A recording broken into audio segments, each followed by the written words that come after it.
72 ദിവസങ്ങൾ നീണ്ട തിരച്ചിലിനൊടുവിൽ ശിരൂരിലെ ഗംഗാവലി പുഴയിൽ നിന്നും അർജുൻ സഞ്ചരിച്ച ലോറിയും അർജുൻ്റെ മൃതദേഹവും കണ്ടെത്തിയിരിക്കുന്നു. ഒരു ഡ്രൈവർക്ക് വേണ്ടിയാണോ നിങ്ങൾ ഇത്രയും ബഹളം വയ്ക്കുന്നതെന്ന് ചോദിച്ച കർണാടകയിലെ ചിലരെങ്കിലും നാണിച്ചു തല താഴ്ത്തുന്നുണ്ടാവും.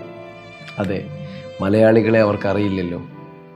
അർജുൻ, താങ്കൾ ഒരു തരത്തിൽ ഭാഗ്യവാനാണ്. എത്ര മലയാളികളുടെ മനസ്സിൽ ഇടം നേടിക്കൊണ്ടാണ് അവസാന യാത്ര. അർജുൻ, നിങ്ങൾ അറിയുന്നുണ്ടോ, നിങ്ങൾക്ക് വേണ്ടി സ്വന്തം സഹോദരനെ പോലെ നിങ്ങളുടെ മുതലാളി മനാഫ് അവിടെ തന്നെയുണ്ട്. മനുഷ്യരിൽ മതം തിരയുന്നവരോടാണ്.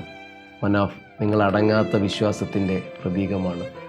മനാഫിനെ പോലെ ഒരാളെയെങ്കിലും ജീവിതത്തിൽ നമ്മൾ സമ്പാദിക്കണം. അന്വേഷിക്കാൻ ആരുമില്ലാത്തവരെ മറന്നു കളയുന്നവർക്കിടയിൽ മനാഫിനെ പോലുള്ളവർ അനിവാര്യമാണ്. അർജുൻ, നിങ്ങൾ തിരിച്ചു വരുമെന്ന പ്രതീക്ഷയിലായിരുന്നു ഞങ്ങൾ. പ്രതീക്ഷിക്കുന്ന പോലെ നടക്കണമെന്നില്ലല്ലോ. നിങ്ങളുടെ കുടുംബത്തിന് ഈ വിയോഗം താങ്ങാനുള്ള കരുത്ത് നൽകട്ടെ എന്ന് മാത്രം പ്രാർത്ഥിക്കുന്നു. പ്രിയപ്പെട്ട സഹോദരന് ഔട്ട്ലൈൻ കേരള ടിവിയുടെ പ്രണാമം.